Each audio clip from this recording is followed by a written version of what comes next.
قرآن کریم کی 73 سورتوں میں جا بجا پھیلا ہوا ہے۔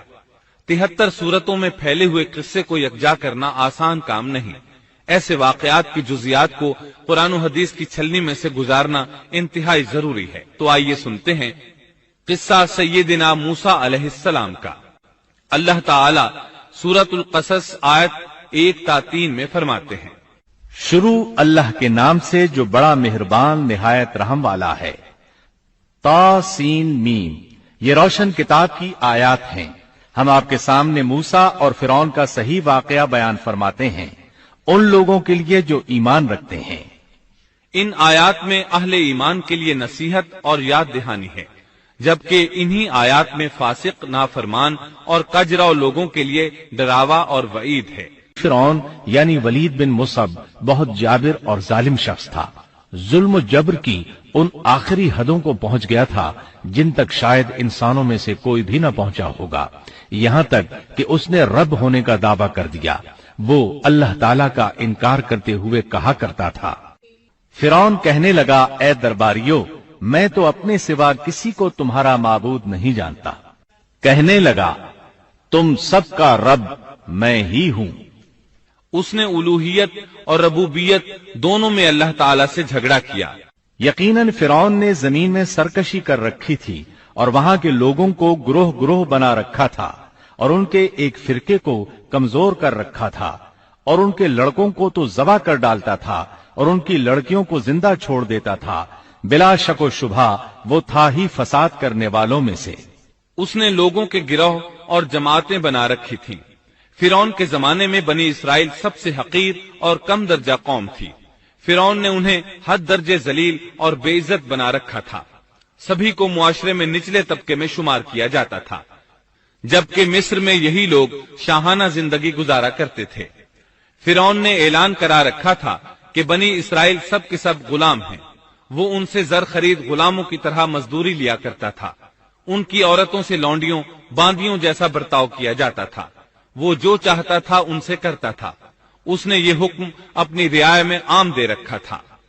مصر کے باشندے اعلیٰ درجے کے لوگ سمجھے جاتے تھے، وہ قبطی کہلاتے تھے۔ فرعون نے بنی اسرائیل کو غلام اور محکوم بنا رکھا تھا اور اس نے ان میں سے ایک فرقے کو کمزور کر رکھا تھا۔ بنی اسرائیل اس ذلت سے نجات پانے کا انتظار کر رہے تھے، اور اس کی وجہ یہ تھی کہ انہیں ایک بشارت ملی ہوئی تھی۔ اس کے مطابق ان کا نظریہ تھا کہ فرعون کے گھر سے ایک بچہ نکلے گا جو انہیں نجات دلائے گا، اور یہ بھی بیان کیا جاتا ہے کہ یہ بشارت انہیں اس طرح ملی تھی کہ خود فرعون نے خواب دیکھا تھا کہ بیت المقدس سے آگ نکل کر مصر کی جانب بڑھتی چلی آ رہی ہے۔ وہ آگ مصر میں موجود تمام لوگوں کو جلائے ڈالتی ہے، مگر اس آگ سے بنی اسرائیل کے گھر محفوظ رہتے ہیں۔ فرعون نے اس خواب کی تعبیر کاہنوں سے پوچھی۔ وہ کاہن اس کے نزدیک عالم تھے۔ انہوں نے خواب کی تعبیر یہ بتائی کہ بنی اسرائیل میں ایک بچہ ایسا پیدا ہونے والا ہے جس کی وجہ سے مصریوں کی ہلاکت ہوگی۔ یہ تعبیر سن کر فرعون ڈر گیا۔ تب اس نے ایک خوفناک حکم جاری کیا، بنی اسرائیل میں جو بچہ پیدا ہو اسے قتل کر دیا جائے۔ اللہ کی قدرت دیکھیے کہ ہارون علیہ السلام اس سے پہلے پیدا ہو چکے تھے اور موسیٰ علیہ السلام کی والدہ امید سے تھی۔ فرعون نے اپنا حکم یوں جاری کیا تھا کہ اگر ان کے ہاں بیٹے پیدا ہوں تو انہیں قتل کر دو، بیٹیاں پیدا ہوں تو انہیں زندہ چھوڑ دیا جائے۔ چنانچہ ایسا ہی کیا جانے لگا۔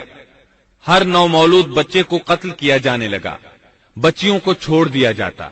یہ تھا بچوں کو ذبح کرنے کا حکم جو بنی اسرائیل میں شروع ہوا۔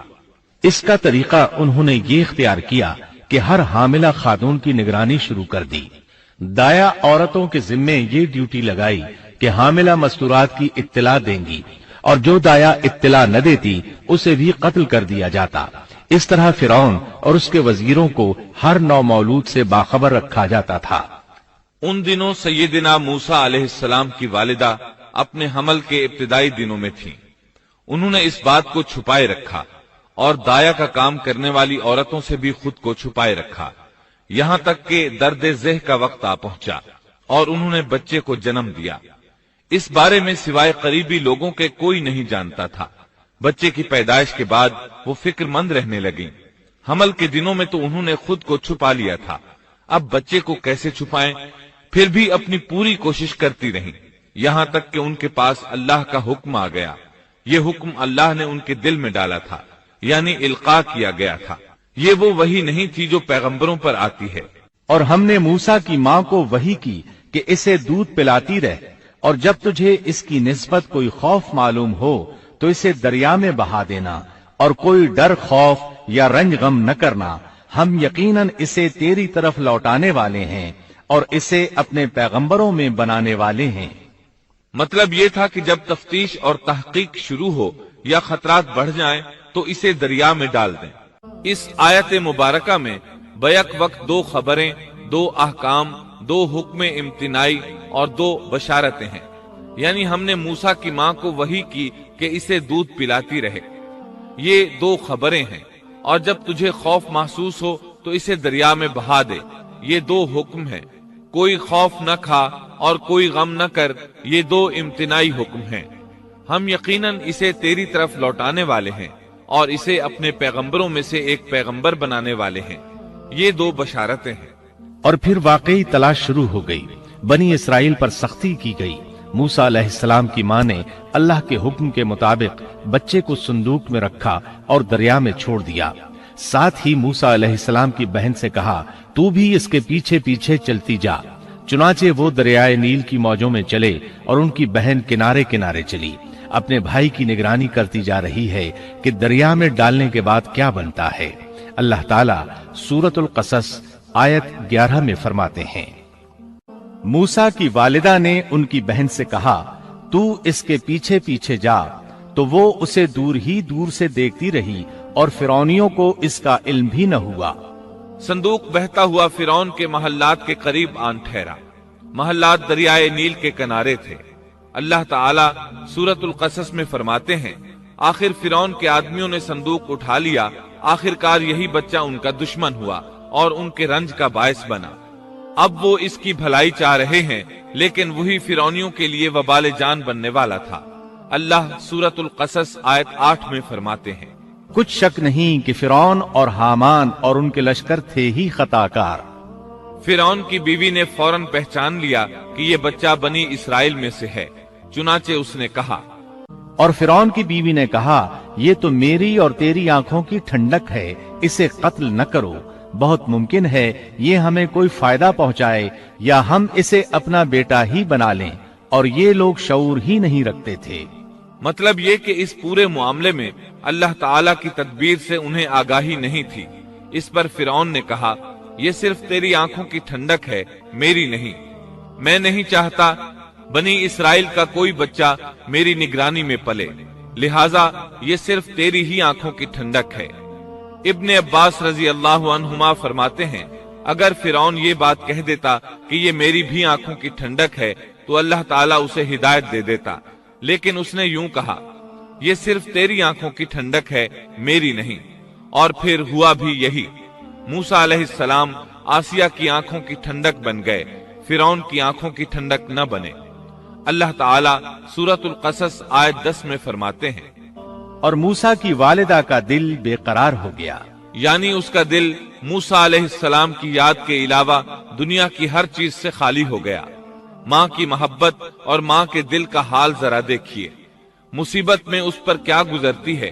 وہ مہربانی جو ماں کے دل میں ہوتی ہے، وہ محبت جو صرف اسی دل کا خاصہ ہے، ہم مردوں کی جماعت اس کیفیت کو نہیں جانتی جو مصیبت کے وقت ماں کے دل پر گزرتی ہے۔ چنانچہ اللہ تعالیٰ فرما رہے ہیں، اور موسیٰ کی والدہ کا دل بے قرار ہو گیا، یعنی موسیٰ علیہ السلام کی محبت کے سوا اس دل میں اور کچھ نہ رہا۔ ہر وہ چیز جو اسے دنیا میں پیاری تھی موسیٰ کی محبت پر غالب نہ آ سکی، بس دل میں موسیٰ ہی موسیٰ تھے۔ اللہ تعالیٰ سورۃ القصص آیت 10 میں فرماتے ہیں، قریب تھیں کہ اس واقعے کو بالکل ظاہر کر دیتی اگر ہم ان کے دل کو ڈھارس نہ دے دیتے، یہ اس لیے کہ وہ یقین کرنے والوں میں رہے۔ اب دیکھیے اللہ تعالیٰ کے کام، ان کے نور چشم کو کس طرح ان کی طرف واپس لوٹایا۔ بچہ جب محل میں پہنچا تو اس نے دودھ کے لیے رونا شروع کر دیا۔ اس کے پاس دودھ پلانے والیاں لائی گئیں، لیکن بچے نے کسی عورت کا دودھ نہ پیا۔ آخر وہ بچے کو اٹھا کر باہر لائے۔ اللہ آیت 12 میں فرماتے ہیں، اور ان کے پہنچنے سے پہلے ہم نے موسیٰ پر دائیوں کا دودھ حرام کر دیا تھا۔ جو عورت بھی آپ کو دودھ پلانے کی کوشش کرتی ناکام ہو جاتی۔ اب ظاہر ہے یہ رکاوٹ تو اللہ تعالیٰ کی طرف سے تھی، کوئی دودھ پلانے میں کامیاب ہو بھی کیسے سکتی تھی۔ ادھر موسیٰ